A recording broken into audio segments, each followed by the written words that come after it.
Hello friends, ఎలా ఉన్నారు? నేనైతే బాగున్నానండి. ఈరోజు వచ్చేసి నేను 5:30కే లేచాననమాట. లేచిన వెంటనే ఇంట్లో పనులన్నీ చేసేసి మొత్తం అంతా క్లీన్ చేసేసి ఇప్పుడైతే నేను దోశలు వేస్తున్నాను. నిన్న దోశల పిండి ఉంది కదా, ఇప్పుడు నేను దోశలు వేసేసి కొంచెం పన్నీర్ ఉంది, ఇంకా పన్నీర్ దోశ అనమాట.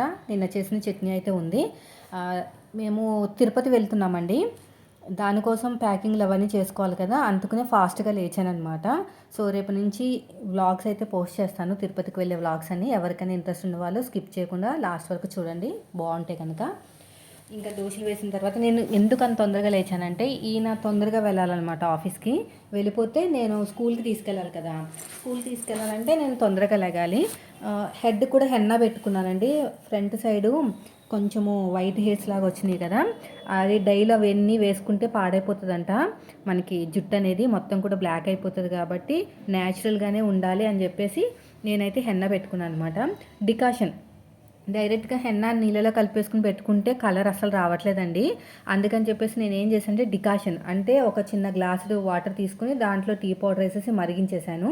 యాక్చువల్గా దాంట్లో ఇంకా మనకి హెన్నా బాగా రెడీ అవ్వాలంటే ఇది పెరిగేసుకుంటారు, ఇంకా నిమ్మరసం కూడా పిండుకుంటారు అనుకుంటా, నాకు పెద్దగా ఐడియా లేదు. కానీ నేనైతే డికాషన్ వేసుకుని కలుపుకుని పెట్టుకున్నాను అనమాట. మంచి కలర్ వచ్చింది, బాగుంది కలర్ వచ్చింది. వైట్ హెయిర్స్ అంతా కూడా బ్లాక్ అయిపోయినాయి. ఇంకెక్కడ లేదండి, ఫ్రంట్లోనే ఉంటాయి. ఇంకా అసలు నేను మొత్తం జుట్టు అంతా వెతుకున్నా ఎక్కడ దొరకవు.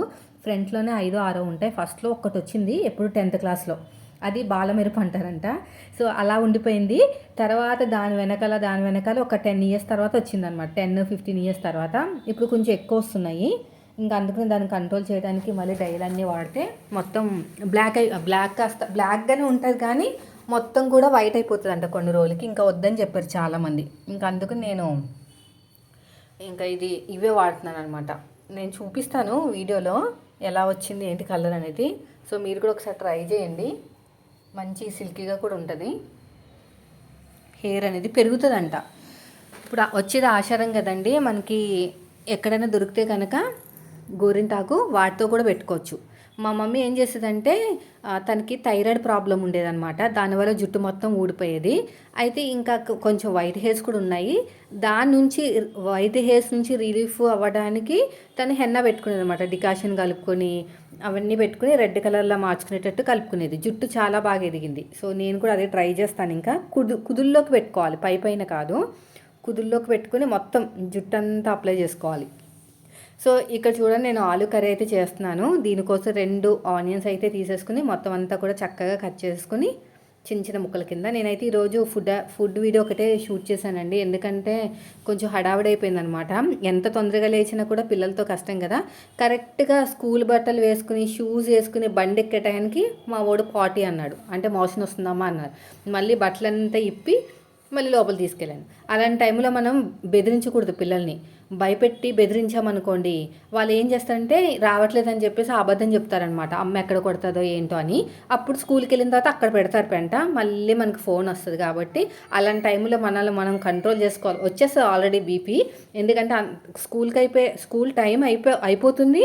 పైగా బట్టలన్నీ రెడీ చేసిన తర్వాత వాళ్ళు ఇలా అనేసరికి, కానీ ఆ టైంలో అస్సలు బెదిరించకూడదు అనమాట. బెదిరిస్తే మాత్రం ఖచ్చితంగా వచ్చినా కూడా రావట్లేదని చెప్పి మనకి ఇంకా పెద్ద రిస్క్ తీసుకొస్తారు. అదే వచ్చిందని చెప్పాడు, ఇలాగా మళ్ళీ బాత్రూంలో కూర్చున్న తర్వాత మళ్ళీ రావట్లేదు అంటున్నాడు. నాకు పెద్ద బాబుతో ఇదే ప్రాబ్లం అండి, ఇప్పటికీ ఇదే ప్రాబ్లం. చిన్నప్పటి నుంచి వీళ్ళతో ఇదే ప్రాబ్లం. వస్తుందంటారు, రావట్లేదు అంటాడు, అక్కడికి వెళ్ళిన తర్వాత మళ్ళీ వచ్చిందంటాడు. మళ్ళీ ఆయాములు ఒక్కసారి కంటే ఎక్కువసారి క్లీన్ చేయరనమాట. వెంటనే ఫోన్ వచ్చేస్తుంది, ఇంకా మీ వాడు మోషన్ లేడు, వచ్చి క్లీన్ చేసుకోండి, ఇది అంటే బట్టలు తీసుకురండి, ఇది తీసుకురండి, ఉన్నా కూడా కాల్ చేస్తారండి. అదే వీళ్ళతో నాకు కొంచెం ఇదనమాట. చిన్నప్పటి నుంచి ఎల్కేజీ నుంచి ఇదే ప్రాబ్లం పెద్ద బాబుతో. చిన్న బాబుతో లేదు, వాడు చాలా డీసెంట్. అసలు అలవాట్లు కూడా ఎంత బాగుంటాయంటే, ఎప్పుడైనా రెస్టారెంట్కి వెళ్ళామనుకోండి, వాళ్ళ డాడీ తినేటప్పుడు చూస్తాడనమాట, ఎలా తింటున్నారు, ఏ స్పూన్ తోటి, ఏ ఫోక్ స్పూన్ వాడుతున్నారు, ఎలా తింటున్నారని చూసేసి వాడే నేర్చేసుకుంటాడు ఓన్గా. పెద్ద అయిన అలా కదా, మనం చెప్పాలి, చెప్తే కానీ రాదనమాట. చెప్పినా కూడా కొన్నిసార్లు రాదు, ఎన్నిసార్లు చెప్పినా వినడు. సో నెక్స్ట్ వచ్చేసి ఇంకా 3 days 4 days అయిపోయిందనమాట తిని. ఇది కాన్ఫ్లెక్స్ అంటారు, ఏమంటారు ఏదో ఒకటి.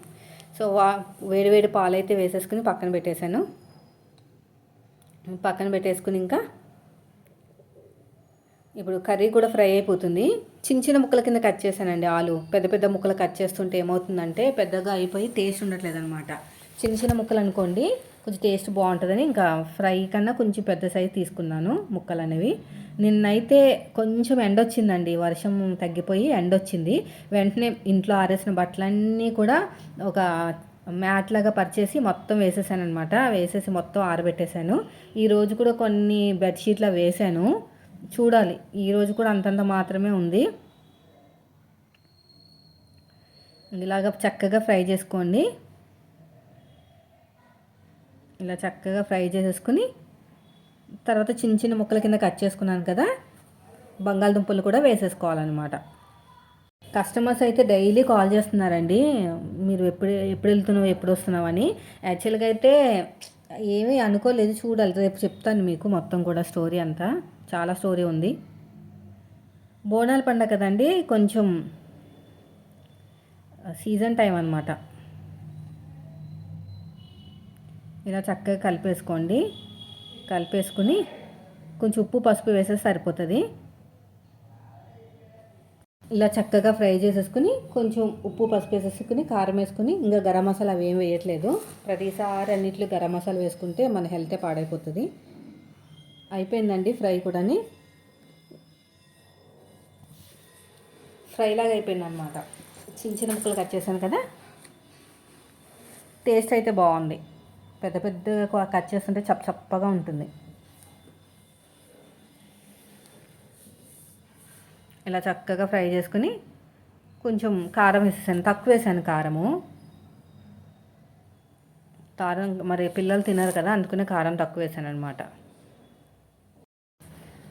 ఇప్పుడు మగ్గిపోయింది మొత్తం కూడా. ఇప్పుడు కారం వేసుకుంటే 2 టేబుల్ స్పూన్లు సరిపోతుంది. 2 టేబుల్ స్పూన్.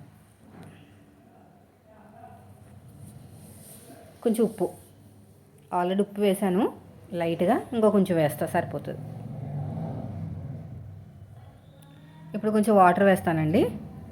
ఇంకా అది మొత్తం దగ్గర అయ్యే వరకు ఉడకబెట్టామంటే ఇంకా నా కర్రీ కూడా రెడీ అయిపోతుంది. ఇంకా నేను రెడీ అయిపోయి పిల్లలకి స్నానాలు చేయించేసి ఇంకా స్కూల్కి అయితే తీసుకెళ్ళిపోయాను. చూడాలి పెద్దోడు మళ్ళీ ఏమైనా పెంట పెడతాడా ఏంటి, మళ్ళీ కడుపు నొప్పి అంటున్నాడు. టీచర్ దగ్గర నుంచి మళ్ళీ ఫోన్ వస్తుందో ఏంటని అదొక టెన్షన్. అందుకని ఎక్కడికి బయటకు వెళ్ళటానికి కూడా ఉండదండి, పిల్లల్ని స్కూల్లో వదిలి. అలాంటి సిచ్యువేషన్లో ఉంటాం మనం. అండి ఈరోజు వీడియో నచ్చితే మాత్రం లైక్ చేయండి. మీరు మన ఛానల్ ఫస్ట్ టైం చూస్తే మాత్రం సబ్స్క్రైబ్ చేయండి. Thank you for watching.